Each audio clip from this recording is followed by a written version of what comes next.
পরিশ্রম দিবারাত্রি, কিন্তু নেই অনেক কিছুই। আবার যেটুকু ভাতা পায় তাও অনিয়মিত। আগামীর পরিকল্পনায় সভা বাঁকুড়ার ইন্দাসে আশা কর্মীদের।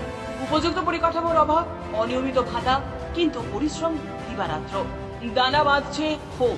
আর সেই কারণেই রাজ্য আশা কর্মী ইউনিয়নের তরফ থেকে বাঁকুড়ার ইন্দাস ব্লকের আশা কর্মী ইউনিয়নের গুরুত্বপূর্ণ বিষয় নিয়ে আলোচনা করা হয়। পশ্চিমবঙ্গ আশা কর্মী ইউনিয়নের প্রথম সম্মেলন অনুষ্ঠিত হলো। আমাদের দাবি হচ্ছে আশা কর্মীদের স্বাস্থ্যকর্মী স্বীকৃতি দিতে হবে, ন্যূনতম 26,000 টাকা বেতন দিতে হবে, ছুটির ব্যবস্থা করতে হবে, মূলত এই দাবি। তার সাথে তাদের যে কর্মক্ষেত্রে হয়রানি, নানা রকম বিনা টাকাতে কাজ করিয়ে নেওয়া, বিনা পারিশ্রমিকে, বিনা অর্ডারে কাজ করিয়ে নেওয়া, এগুলোর মধ্যে আমাদের লড়াই আন্দোলন তাকে আরও তীব্রতর করার লক্ষ্যে সংগঠনকে আরও মজবুত করার জন্য আজকের এই ব্লক সম্মেলন। আজকের সভা থেকে আগামী দিনের পথ চলার রূপরেখা তৈরি করার চেষ্টা করেন আশা কর্মী রাজ্য ইউনিয়নের নেত্রীরা। আশা কর্মীদের তরফ থেকে অভিযোগ, রাত বিরাতে প্রসূতি মায়েদের পরিষেবা দিতে গিয়ে অনেক সময় তারা নিরাপত্তাহীনতায় ভোগেন, পান না বাড়ি আসার উপায়। এমনকি যে সমস্ত কিট বিগত দিনে তাদের দেওয়া হতো পরিষেবার জন্য, তাও অমিল। কোনো সময় নেই। একজন শ্রমিকের যে 8 ঘন্টা কাজের দাবি, যেটা সারা পৃথিবীতে স্বীকৃত, যে একজন শ্রমিক 8 ঘন্টা কাজ করবে, এদের 24 ঘন্টাই পরিষেবা, মানে যখনই ডাকবে তখনই যেতে হবে। এদের কোনো কাজের কোনো নির্দিষ্ট সময় নেই, সীমা নেই, ক্ষেত্র নেই। এদের মূলত কাজ শুরু হয়েছিল মা এবং শিশুদের কাজ নিয়ে, কিন্তু এদের এখন দেখা যাচ্ছে পঞ্চায়েত, ব্লক, বিডিও যে কেউ নির্দেশ দিয়ে যখন তখন বিনা অর্ডারে কাজ করবে। এদের 4,500 টাকা মোটে বেতন ছিল, বহু লড়াই আন্দোলন করে মোটে 750 টাকা বেড়েছে, যেটা 1000 টাকাও করা উচিত ছিল। মানে আরো 250 টাকা দিতে সরকারের এত কার্পণ্য।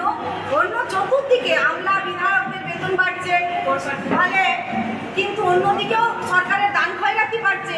কিন্তু যারা স্বাস্থ্য পরিষেবা দিচ্ছে তাদের যে একটা বেতন বাড়ানো, তাদের এটা কখনোই হয়নি। যখনই বাড়িয়েছে আন্দোলন ছাড়া। দীর্ঘ কয়েক বছর যাবৎ ইউনিফর্ম নেই, দেওয়া হয় না সাইকেল, নেই মোবাইল, অথচ কাজের মায়নাক্কার শেষ নেই। আর সেই সমস্ত কাজ তাদের প্রায় বিনা পারিশ্রমিকে করতে হচ্ছে।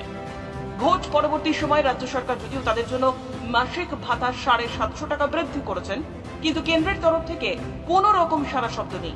আর এটা চলতে পারে না। সবকিছুতেই টাকা বরাদ্দ হচ্ছে, অথচ তাদের বেলাতেই নেই। সত্যি এটা মেনে নেওয়া যায় না। আগামী দিনে কিভাবে আমরা আন্দোলনকে সংগঠিত করব, সেই দিকটা আলোচনার মাধ্যমে স্থির করার চেষ্টা করছি বলেই দাবি করেন আশা কর্মী ইউনিয়নের এক নেত্রী। আমরা পশ্চিমবঙ্গে 70,000 আশাকর্মী আছি, আর ইন্দাস ব্লকে আমরা 165 জন আশাকর্মী আছি। আমাদের আজকে এখানে আমরা একসঙ্গে হয়েছি এই কারণেই যে আমরা দীর্ঘদিনে বঞ্চনার শিকার। আমাদের ভোট পরবর্তী সময়ে রাজ্য সরকারের তরফ থেকে আমাদের কিছুটা মানে পারিশ্রমিক বাড়লেও কেন্দ্র সরকারের তরফ থেকে আমাদের কিছুই বাড়ানো হয়নি, এবং যেটা ন্যূনতম আমরা যেটা পাই সেটাও আমাদের সবসময় ঠিক টাইমে আসে না। তারপরে আমাদের যে আনুষঙ্গিক আরও সমস্যাগুলো থেকে যাচ্ছে, যেমন 100 দিয়ে গাড়ি আমরা সবসময় পাচ্ছি না, মা বাচ্চাদের পরিষেবা দিতে কষ্ট হচ্ছে। মা বাচ্চাদের পরিষেবা দিতে গেলে যে ন্যূনতম কিটগুলো আমরা ব্যবহার করি, সেই কিটগুলো আমরা সময় মতো পাইনি। আজকে 17 সাল থেকে আমরা সাইকেল পর্যন্ত পাইনি, মোবাইলে কাজ করতে হচ্ছে, আমরা মোবাইল পাচ্ছি না। তারপরে আমরা ন্যূনতম যে ড্রেস, আমরা যে ড্রেস পরে সবসময় কাজ করতে হয়, সেই ড্রেসও আমরা প্রায় 4 বছর পাইনি। এছাড়া আমাদের যে সমস্ত সমস্যা দাঁড়াচ্ছে সেটা হচ্ছে এই যে রাত্রিবেলায় আমাদেরকে একটা মা আনতে হচ্ছে, অথচ আমরা এখানে থাকার কোনো ব্যবস্থা নেই। আমরা কিভাবে সেই মাটাকে নিয়ে এসে রাত বেরোতে বাড়ি যাবো, তার কোনো সমাধান কিন্তু আমরা পাচ্ছি না। ব্যুরো রিপোর্ট, আমার খবর।